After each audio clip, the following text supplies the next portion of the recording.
the function b of x equals x divided by 20 can be used to find the number of trips, b of x, made by a bus in order to transport x students. If there are no more than 500 students to be transported by the bus, what is the range of the function for this situation? Well, in order to be able to use the calculator to help us, we have to understand what are they telling us? What information have they provided? So they give us x and b of x. X represents the number of students. I know this because they have defined it in the problem where they give us the variable x and the word students right after. If x is the number of students, then b of x must be the number of rides. How many trips can the bus take to transport all 500 students? Well, let's see how the calculator might be able to help us. I'm going to go to y equals, and we're going to put in our function x divided by 20.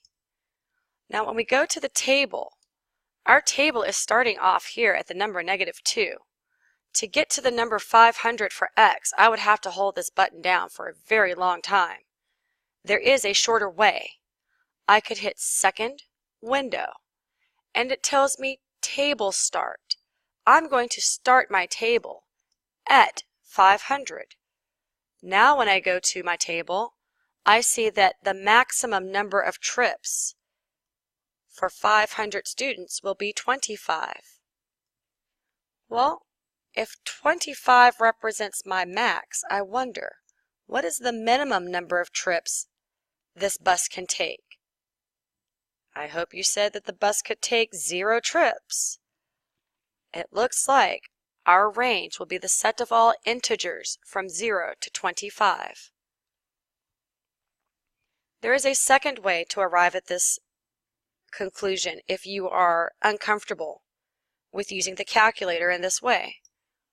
Simply substitute the maximum number of students for x and divide by 20. You will get the number 25.